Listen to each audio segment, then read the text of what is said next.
I choose her. He turned down 20 beautiful women to marry, the one everyone ignored.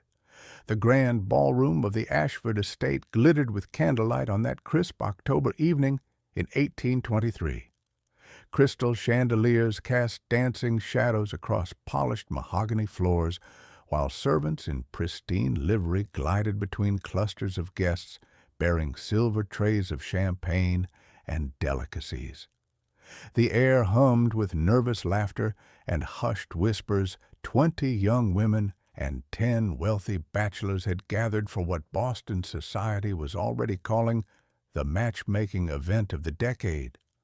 Charles Ashford, a prosperous merchant who had made his fortune in the fur trade, stood near the entrance greeting arrivals with practiced charm. This elaborate affair had been his idea, a calculated venture to forge profitable alliances between wealthy families and promising young women of good breeding. What most guests didn't know was that Ashford had a secondary motive. His niece, Penelope, now 24 and unmarried, needed what he delicately termed assistance in securing her future. Penelope Ashford sat in a cushioned alcove near the library doors, her voluminous lavender gown doing little to conceal her generous figure. She held a leather-bound book, History of the Expedition under the command of Captains Lewis and Clark. Though her eyes had stopped tracking the words 10 minutes ago, around her, young women in fashionable dresses of silk and taffeta preened and giggled, casting competitive glances at one another while attempting to appear demure and desirable. She had tried to refuse the invitation. "Uncle Charles, this is humiliating," she had pleaded 3 weeks prior. "Everyone will know why I'm there. They'll pity me or worse, mock me." Her uncle had patted her hand with well-meaning condescension. "Nonsense, my dear. You simply need the right gentleman to see past superficial concerns, a mature man of substance who values intelligence and character." What he meant, Penelope knew, was that he hoped some desperate or opportunistic bachelor might overlook her appearance in exchange for the dowry he was offering. The thought made her stomach twist with shame and anger. "Miss Ashford, you're not even trying," chirped Caroline Whitmore, the mayor's daughter, pausing beside the alcove with 2 other young women. Caroline was everything Penelope was not, slender as a willow branch, with golden curls and porcelain skin that had never seen a day of honest labor. "The gentlemen have arrived. You should at least pretend to be interested." "I am interested," Penelope replied evenly, holding up her book. "In Lewis and Clark's journey up the Missouri River. Did you know they traveled over 8,000 miles? Caroline's perfect nose wrinkled. "How dreadfully dull!" "Well, don't say I didn't try to help." She floated away in a cloud of rose perfume, her companions tittering. Penelope returned to her book, determined to endure the evening with what dignity she could muster. She would fulfill her uncle's wishes by attending, but she refused to humiliate herself further by competing for attention she would never receive. Across the ballroom, Marcus Dalton stood rigid as a lodgepole pine, his jaw clenched with barely suppressed irritation. At 32, he cut an imposing figure, 6 feet 3 inches of solid muscle, with sun-bronzed skin, dark hair that brushed his collar, and pale gray eyes that seemed more accustomed to scanning distant horizons than ornate ballrooms. His formal attire, a black tailcoat, silk waistcoat, and starched cravat, fit him poorly, as though the clothes themselves recognized the absurdity of constraining a mountain man in gentleman's finery. "This is ridiculous, William," Marcus muttered to his business partner, who had essentially blackmailed him into attending. William Hartford, a portly gentleman 15 years Marcus's senior, smiled placidly. "Consider it an investment in our partnership. Charles Ashford controls half the fur trade routes in the territory. An evening of mild discomfort in exchange for his continued goodwill seems reasonable." "I'm a trapper and trader, not a performing bear," Marcus growled. "I don't belong here." "You're one of the wealthiest men in 3 territories," William corrected. "Your mountain credentials are precisely what makes you interesting to these people. They're bored with their own kind." Marcus doubted that. Already he'd been cornered by 3 different young women, each delivering rehearsed compliments about his adventurous spirit and rugged handsomeness, while their mothers hovered nearby like hawks circling prey. The attention felt predatory and hollow. These women didn't see him. They saw his bank accounts, his property deeds, his potential as a ticket to security and status. He'd built his fortune through 15 years of brutal work in the Rocky Mountains, trapping beaver in icy streams, negotiating with native tribes, surviving blizzards, grizzly bears, and claim jumpers. He'd lost 2 toes to frostbite and carried a scar from shoulder to ribs where a Blackfoot warrior's knife had nearly killed him. That life had been hard, but honest. This gilded circus felt like a lie wrapped in silk. "If you'll excuse me," Marcus said abruptly, "I need air." Before William could protest, Marcus strode toward the French doors leading to the veranda, ignoring the disappointed glances from several young women who had been maneuvering for an introduction. The October night was cool and clean, carrying the scent of falling leaves and distant wood smoke. Marcus drew a deep breath, feeling the knot in his chest loosen slightly. Above, stars pierced the darkness, the same stars he'd navigated by in the wilderness, though here they seemed diminished by the glow of the mansion's windows. He walked to the far end of the veranda, where shadows gathered beyond the reach of lamplight. That's when he noticed her, a young woman seated on a stone bench, absorbed in a book she held tilted toward the light spilling from the library windows. She hadn't noticed his approach. Her dark hair was pinned in an elaborate style that seemed at odds with her absorbed concentration, and her figure was generous in ways that current fashion pretended didn't exist. What struck Marcus most was her expression, complete, unself-conscious focus, as though she'd forgotten she was at a social event at all. "Good book?" She startled, nearly dropping the volume. When she looked up, Marcus saw intelligent brown eyes widened with surprise. For a moment, they simply stared at each other, her likely trying to place him oddly reluctant to break whatever spell had settled over this shadowed corner of the veranda. "Yes," she said finally, her voice low and slightly husky. "It's about the Lewis and Clark expedition. Are you interested in exploration?" The question surprised him. No one at this event had asked what he was interested in, only what he owned and whether he was married. "Very much," he admitted, moving closer. "I've followed some of their routes through the Rockies. Their journals undersold how difficult the terrain actually is." Her eyes lit with genuine interest.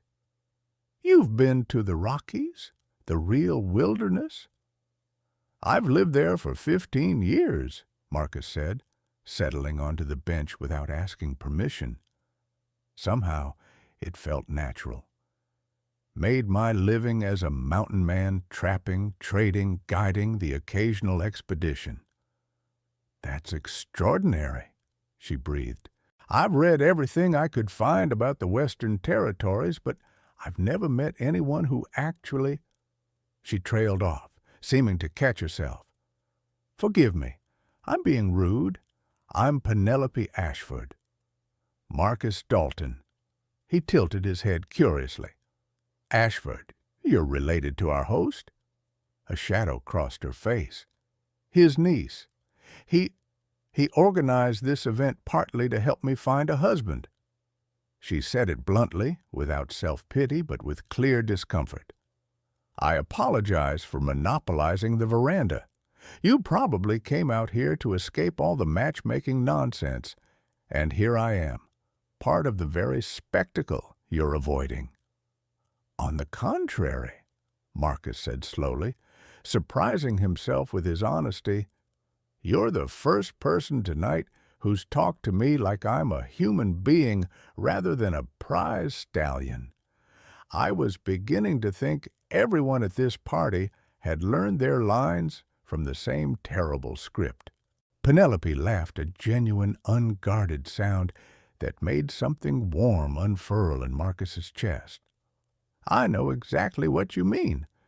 Earlier, Caroline Whitmore told me I should be trying harder to attract attention. I asked her what she suggested, and she actually said, flutter your eyelashes and ask gentlemen to explain simple things to you. Men love feeling intelligent. Marcus snorted. That might explain why every conversation tonight has made me feel like I'm speaking to children. One young lady asked me to explain what a beaver looked like. Surely not. I'm not exaggerating.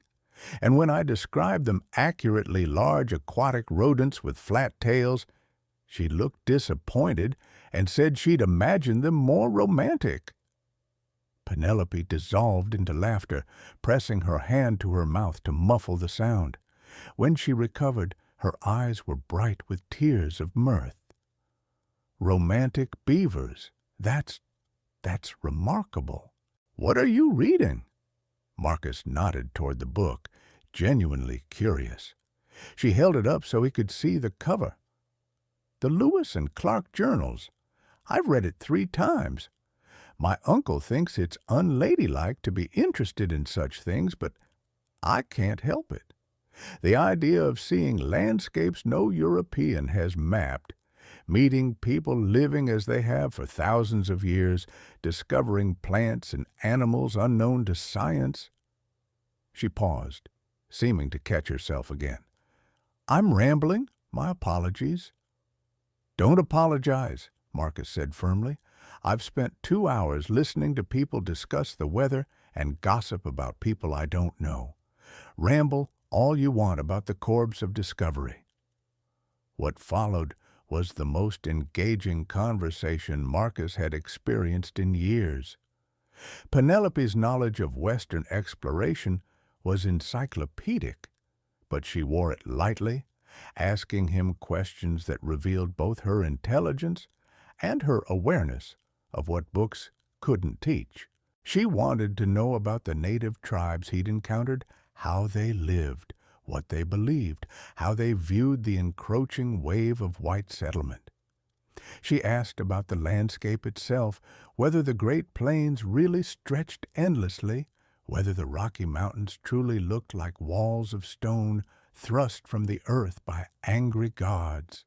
Marcus found himself describing the Shoshone camp where he'd wintered during a particularly brutal season, the kindness of the chief who'd shared food when Marcus's supplies ran low.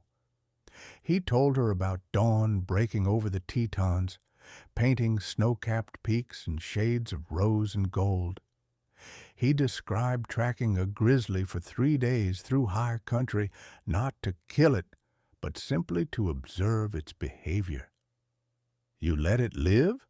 Penelope asked, clearly surprised. I wasn't hunting for food or pelts, Marcus explained. I was just curious. The wilderness isn't a resource to be extracted, Miss Ashford. It's a living thing, and we're guests in it, though most white men seem to have forgotten that. That's a remarkably enlightened view, she said softly. Most accounts I've read treat the frontier as empty space waiting to be conquered and civilized. Then they're written by people who've never actually been there, Marcus said, or who went with their eyes closed.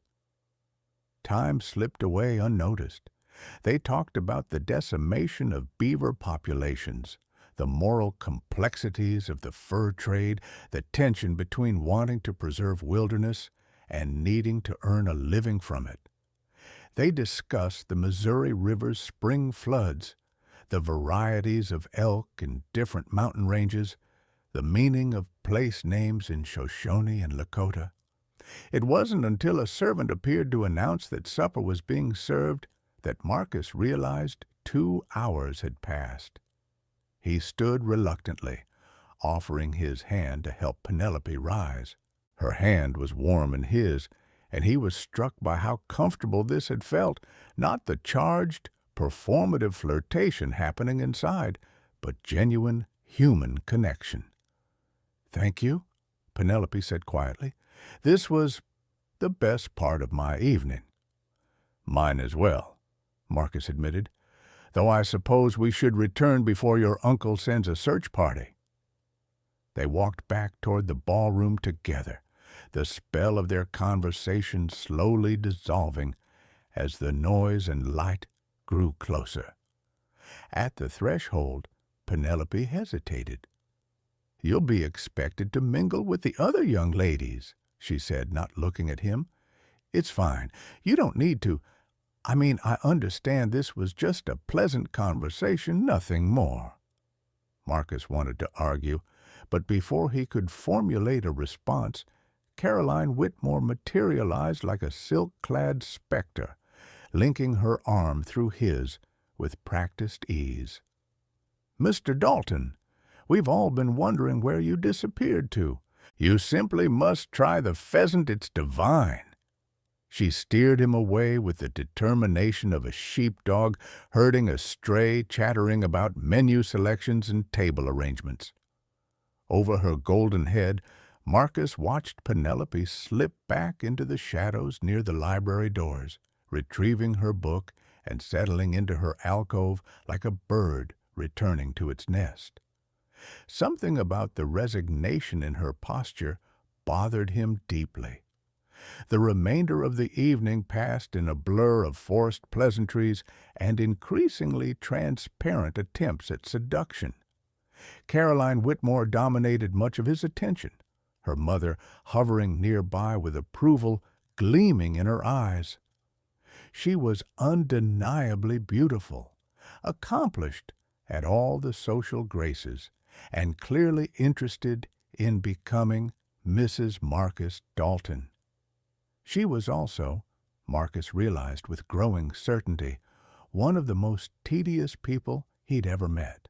"Of course, Father says the Western Territories are terribly primitive," Caroline was saying, one hand resting possessively on his forearm. "I can't imagine why anyone would choose to live in such conditions when civilization offers so much comfort and refinement." "Some people prefer authenticity to refinement," Marcus said evenly. Caroline laughed as though he'd made a joke. "How amusingly gruff you are! I'm sure you don't really mean that. After all, you've returned to proper society now, haven't you? Surely you don't intend to go back to living in some crude cabin."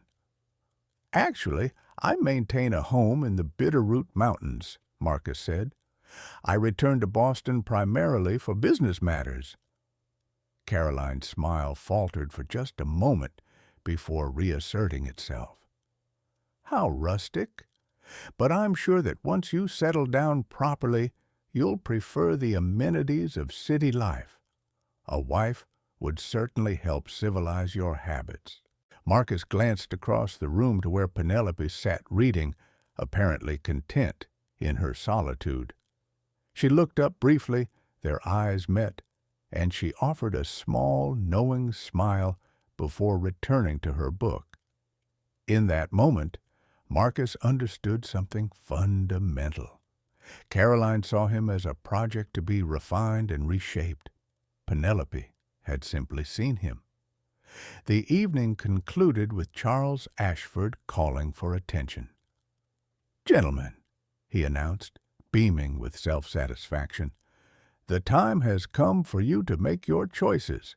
Each of you will select one young lady to pursue a formal courtship. Ladies, you have the right to accept or decline, though I trust you'll all be receptive to these fine suitors. Murmurs rippled through the crowd. The young women straightened, expressions shifting to practiced displays of demure availability. Their mothers exchanged significant glances, mental calculations evident on their faces. "We'll proceed in order of arrival," Ashford continued. "Mr. Hartford?" William stepped forward, choosing the daughter of a shipping magnate with clear business motivations on both sides. The process continued, each bachelor selecting a young woman who responded with carefully modulated delight, while their mothers beamed. Finally, Ashford turned to Marcus. "Mr. Dalton, as our guest of honor, the most eligible bachelor present, you have the final choice." Every eye in the room fixed on him. Caroline positioned herself prominently, smile radiant with confidence. Her mother actually winked. Marcus looked at the assembled young women, beautiful, well-bred, accomplished in all the social graces that made them desirable wives, according to society's calculations. Then his gaze found Penelope, still in her alcove, not even pretending to participate. She'd opened her book again, clearly trying to make herself invisible during what she must have anticipated would be a humiliating moment. He thought about their conversation on the veranda, her genuine interest, her sharp intelligence, the way she'd made him laugh. How comfortable he'd felt speaking with her about things that actually mattered. Marcus walked across the ballroom, his boots clicking on the polished floor. The crowd parted, assuming he was approaching Caroline. Instead, he stopped in front of Penelope's alcove. She looked up, confused as he extended his hand. "Miss Ashford," he said clearly, "would you do me the honor of accepting my courtship?" The ballroom erupted in gasps and whispers. Penelope stared at him, her book sliding from her lap. What? "I'm choosing you," Marcus said simply, "if you'll have me." "Are you mocking me?" Penelope whispered, her face flushing with shame and anger.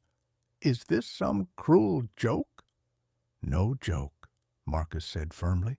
"You're the only real person I've met tonight, the only one who talked to me like I'm more than a bank account with legs. I'd like to know you better, if you're willing." Behind him, he heard Caroline's sharp intake of breath, followed by her mother's outraged sputter. Someone, probably Caroline herself, stormed from the room, heels striking the floor like hammer blows. Charles Ashford's face cycled through surprise, confusion, and finally calculation as he recognized the potential advantage in having Marcus Dalton actually interested in his niece. "Well," he said loudly, recovering his composure, "how delightful. Penelope, my dear, what do you say?" Penelope's eyes searched Marcus's face, looking for deception or pity. Whatever she saw there must have satisfied her, because slowly, tremulously, she placed her hand in his. "Yes," she said softly, "I accept." Marcus helped her to her feet, noting how she trembled slightly. On impulse, he leaned closer and murmured, "You don't have to be afraid. I meant what I said." "Why?" she whispered back. "Why me?" "Because you're the only one who asked me about beavers and meant it," he said, making her laugh despite her obvious anxiety. The remainder of the evening passed in a daze of congratulations and barely concealed shock. Several guests left early, including the Whitmores, who departed in what could only be described as high dudgeon. Others lingered, clearly hoping to understand Marcus's unexpected choice. When the event finally ended, Marcus found William regarding him with an expression of mingled amusement and concern. "That was either brilliant or monumentally stupid," William said. "Caroline Whitmore's father controls half the textile mills in Massachusetts, and he'll keep doing business with us because it's profitable," Marcus said. "I'm not marrying someone to secure a contract, William." "No," William agreed slowly, studying his partner's face. "You're not. I've known you 8 years, Marcus, and I've never seen you look at anyone the way you looked at that girl tonight." Marcus didn't respond, but he couldn't entirely suppress a smile. The courtship period that followed was unlike anything Penelope had imagined. She'd spent years watching other young women navigate the intricate dance of proper romance, carefully chaperoned visits, exchanges of poetry and flowers, stilted conversations in parlors while parents lurked nearby. Marcus ignored virtually all of those conventions. Their first official outing occurred 3 days after the matchmaking event. Penelope had expected a carriage ride through Boston Common, or perhaps tea at a respectable establishment. Instead, Marcus arrived at her uncle's house in rough trail clothes, leading 2 horses. "Can you ride?" he asked without preamble. Yes," Penelope stammered, glancing at her uncle, who looked torn between propriety and the desire to keep Marcus interested. "Good. Dress for the outdoors. We're going to the woods." An hour later, Penelope found herself mounted on a gentle mare, following Marcus through the forest outside Boston. They rode for an hour before he stopped at a clearing beside a stream. "This is one of my favorite places near the city," Marcus said, dismounting. "Reminds me of streams in the Rockies, though obviously smaller." They sat on sun-warmed rocks while the water burbled past. Marcus unpacked a simple lunch bread, cheese, apples, and they ate in comfortable silence before the conversation picked up where it had left off on the veranda. Penelope found herself relaxing in a way she never had during formal social interactions. Marcus didn't expect her to perform or pretend. He asked her opinions and actually listened to the answers. When she mentioned her interest in botany, he showed her 3 different types of moss growing near the stream, explaining how mountain men use them for everything from wound dressing to fire starting. "You're not like other men I've met," Penelope said, then immediately regretted the observation. "I'm sorry. That was presumptuous." "It's accurate," Marcus said. "I'm not like them because I haven't been shaped by the same experiences. 15 years in the wilderness changes a person. You stop caring about things like whose family has the oldest bloodline or who wore the most expensive dress to which ball. You care about whether someone can be trusted, whether they tell the truth, whether they see the world clearly or through a veil of comforting lies." "And you think I see the world clearly?" "I think you're trying to," Marcus said, "which is rarer than you might imagine." Over the following weeks, their courtship developed its own rhythm. Marcus took Penelope to museums where they discussed natural history. They visited the harbor, where he taught her to identify ships by their rigging. They attended a lecture on Western exploration, then spent 3 hours afterward arguing companionably about the speaker's conclusions.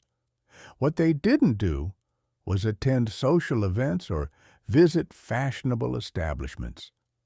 Marcus showed no interest in parading Penelope before Boston society, which suited her perfectly. For the first time in her life, she felt seen for herself, rather than judged against impossible standards of beauty and grace. "I don't understand what's happening," she confessed to her uncle one evening. "Why does he keep choosing to spend time with me?" Charles regarded his niece thoughtfully. He'd been surprised by Marcus's choice initially, but watching them together had illuminated something he'd never quite noticed about Penelope. She was interesting, not in the ways society typically valued in women, but in ways that clearly captivated a man who'd spent half his life in the wilderness. "Perhaps," Charles said carefully, "because you're exactly what he needs. Marcus Dalton is a wealthy man, Penelope, but he's also profoundly lonely. He doesn't fit in civilized society, and he knows it. With you, he doesn't have to pretend." "But what about love?" Penelope whispered. "Respect and companionship are valuable, but—" Charles smiled. "My dear girl, have you not noticed the way he looks at you?"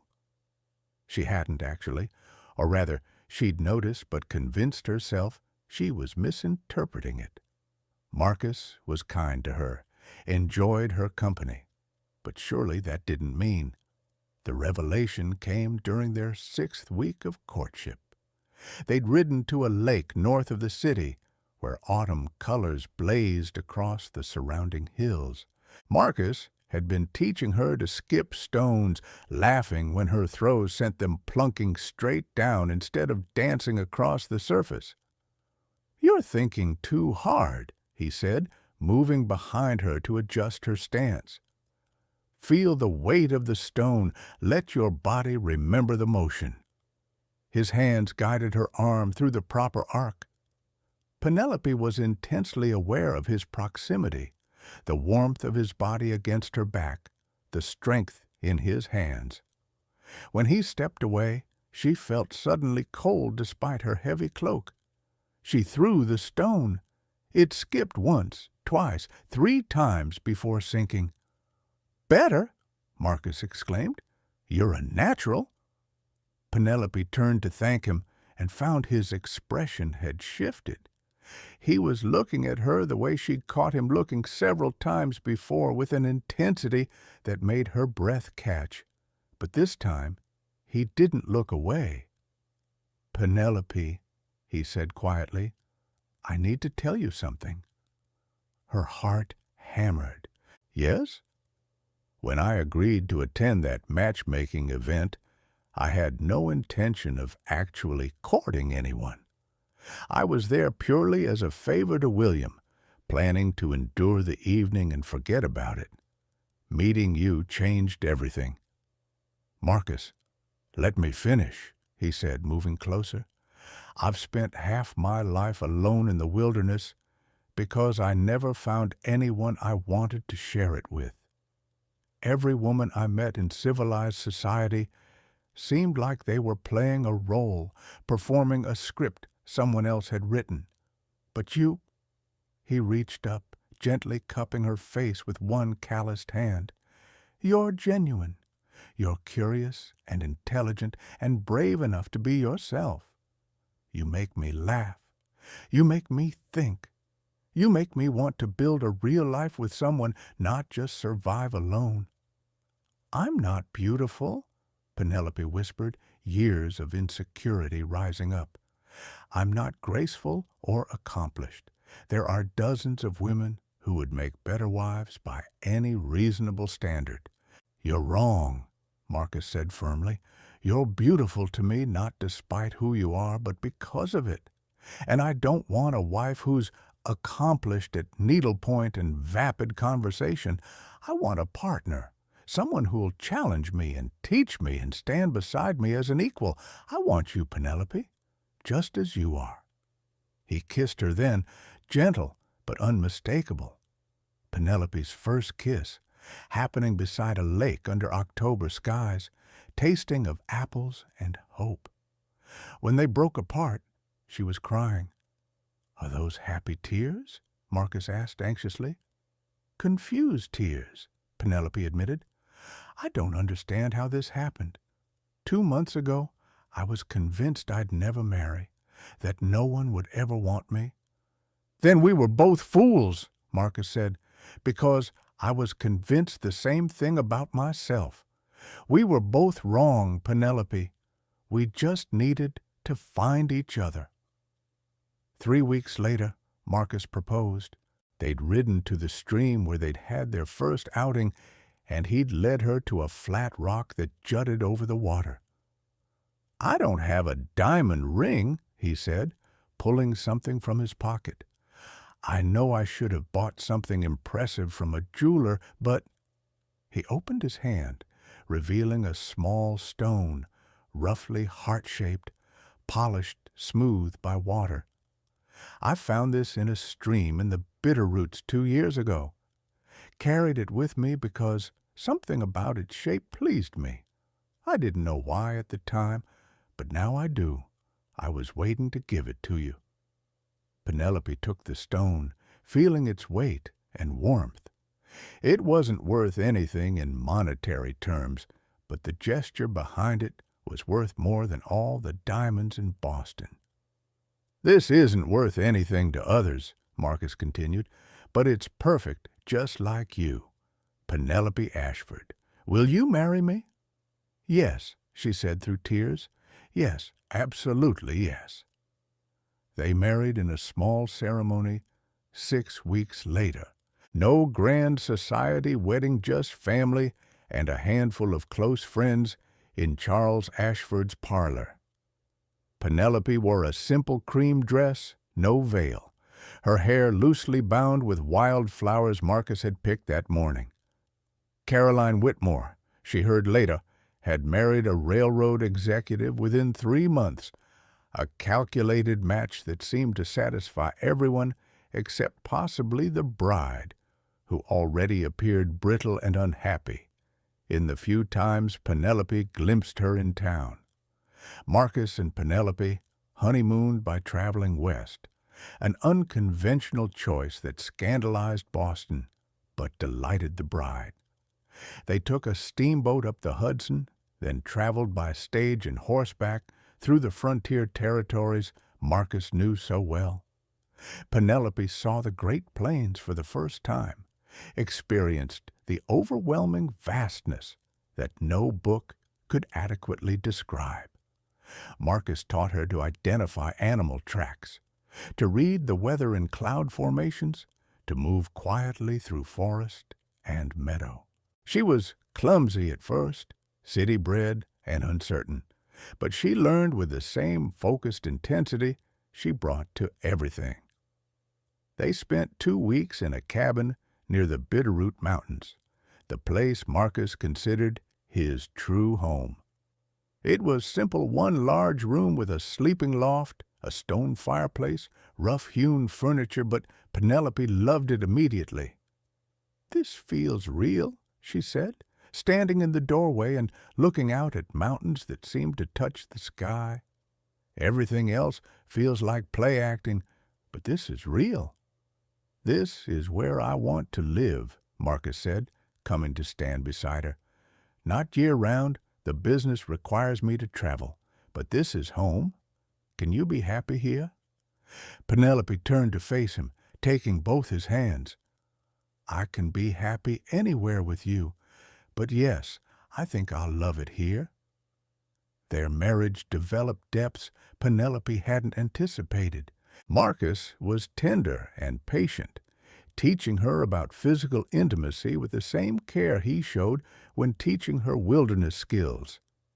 She discovered that her body, which she'd been taught to view as shameful, wrong, inadequate, could be a source of pleasure and connection. More than that, she discovered partnership. When they returned to Boston the following spring, Marcus began including Penelope in his business dealings. Her mathematical skills proved invaluable for tracking accounts and calculating profits. Her organizational abilities helped streamline operations that Marcus had managed haphazardly for years. "You're better at this than I am," Marcus admitted one evening, watching her create a system for tracking inventory across multiple trading posts. I'm better at the bookkeeping, Penelope corrected.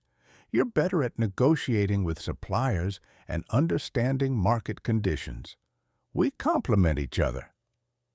Within a year, the business's profits had doubled.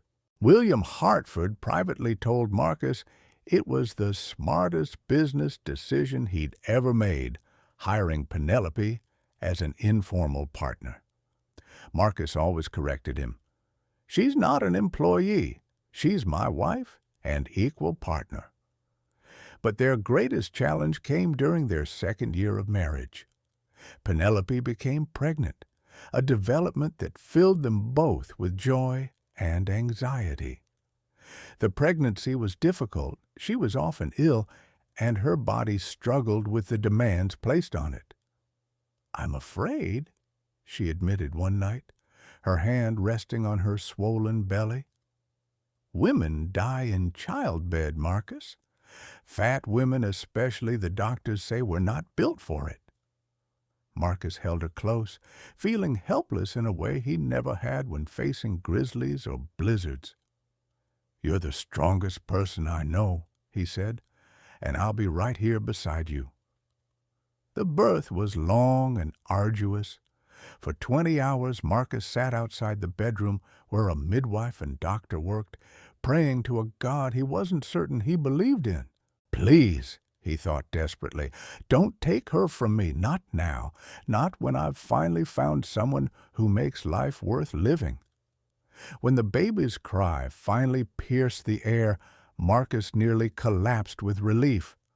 Moments later, the midwife emerged, smiling. "A healthy boy," she announced, "and your wife is tired but well. You can go in." Marcus found Penelope propped against pillows, exhausted but radiant, holding a tiny bundle. When she looked up at him, tears streaming down her face, he saw in her expression everything he felt: wonder, gratitude, overwhelming love. "Meet Thomas," she whispered, "after your father." Marcus sat carefully on the edge of the bed, looking down at his son's wrinkled face. The baby had Marcus's gray eyes and Penelope's dark hair. He was perfect.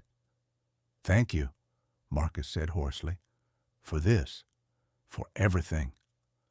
Over the following years, 2 more children joined their family, a daughter named Charlotte and another son, James. The cabin in the Bitterroots expanded to accommodate their growing family, though they still spent winters in Boston for business and the children's education. Penelope discovered she loved frontier life as much as Marcus did. She learned to garden in mountain soil, to preserve food for long winters, to teach her children both book learning and wilderness skills. The children grew up bilingual, learning Shoshone from their father's friends in the native tribes, understanding that the world was larger and more complex than Boston society acknowledged. Meanwhile, in Boston, the Daltons became quietly influential. Marcus's business continued to grow, but he insisted on fair dealings with the native trappers, ensuring they received equitable prices for their furs. Penelope used her position to advocate for education access, particularly for girls from poor families. One autumn evening in 1843, 20 years after that fateful matchmaking event, a visitor arrived at their Boston townhouse. The butler announced her with evident reluctance. "Mrs. Caroline Morrison to see you, ma'am." Penelope looked up from where she'd been reviewing accounts with Thomas, now 17, and showing signs of his father's business acumen.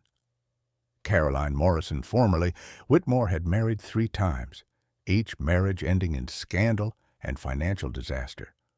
Her once golden beauty had faded into brittle hardness, and Boston society, which had once celebrated her, now whispered about her behind gloved hands. "Should I send her away?" the butler asked quietly. Penelope considered. She remembered the girl who had mocked her, who had assumed Marcus would be hers by right of beauty and social position. She could turn her away now, a petty revenge for old humiliations. But looking at her son raised to value kindness over cruelty, compassion over competition, Penelope made a different choice. "Show her in," she said. "Thomas, would you excuse us?" Caroline entered hesitantly, clearly expecting hostility. She'd aged poorly, worry and disappointment etching lines around her mouth and eyes. Her dress, though still fashionable, had seen better days. "Mrs. Dalton," Caroline said stiffly, "thank you for seeing me. I didn't know where else to go." "Please, sit," Penelope said gently. "Would you like tea?" Over the next hour, Caroline's story emerged haltingly. 3 marriages to men who'd seemed promising, but proved either cruel, profligate, or dishonest. Loss of her inheritance through bad investments and worse choices. Estrangement from her family, who blamed her for bringing shame on their name. "I heard you manage your husband's business," Caroline said finally, not meeting Penelope's eyes. "That you're known for being fair. I wondered if there might be any position, anything at all, I can work. I'm not too proud anymore." Penelope studied the woman who had once represented everything she'd envied and feared. Caroline had been beautiful, confident, certain of her value and her future. Now she sat broken and desperate in Penelope's parlor, asking for help from the woman she'd pitied and dismissed. "I can offer you a position as clerk in our Boston office," Penelope said slowly. "It doesn't pay much, but it's honest work, and you'll be treated fairly. If you prove reliable, there are opportunities for advancement." Caroline's head snapped up, shock evident in her face. "Why would you help me, after how I treated you?" "Because everyone deserves a second chance," Penelope said simply. "Because I remember what it felt like to be dismissed and underestimated. Because holding grudges is exhausting, and I prefer to spend my energy building rather than destroying." Caroline left with an employment contract and something that looked like hope in her eyes. When Marcus returned that evening, Penelope told him about the encounter. "You're too kind," he said, though his tone suggested admiration rather than criticism. "I'm practical," Penelope corrected. "Forgiveness is lighter than revenge, and besides, she might actually be good at the work. We need another clerk." Marcus pulled her close, kissing the top of her head. "Have I mentioned lately that choosing you was the smartest decision I ever made?" "Not in the past 3 hours," Penelope teased. "I was beginning to wonder if you'd changed your mind." "Never," Marcus said firmly. "I chose you then. I choose you now. I'll choose you every day for the rest of our lives." That night, lying beside her husband in the darkness, Penelope thought about the unlikely path that had brought them together, a matchmaking event designed to forge profitable alliances. 20 beautiful women competing for wealthy husbands. A fat girl in a corner with a book, convinced she'd never be chosen, and a mountain man who'd seen past all the performances and pretense to recognize something genuine and rare. She'd spent years believing her body made her unlovable, her interests made her strange, her intelligence made her unmarriageable. Marcus had taught her that all those things she'd viewed as flaws were actually strengths, at least, to someone willing to look beyond society's narrow definitions of value. Their children were asleep in nearby rooms. Their business thrived through hard work and integrity. Their marriage had weathered challenges and grown stronger for it. And tomorrow, They'd rise and do it all again, building a life together that honored both of them, that made space for wilderness and civilization, that proved love could bloom in unexpected places if people were brave enough to choose authenticity over appearance. Marcus had chosen her. But more importantly, Penelope had chosen him back, had been brave enough to believe his choice was real, to trust that she deserved love, to build a partnership based on genuine respect and affection. 20 beautiful women had been ignored that night, but the one everyone else had ignored had found everything she'd never dared to hope for, not because she'd changed herself, but because she'd found someone who valued exactly who she was. And that, Penelope thought as sleep claimed her, made all the difference.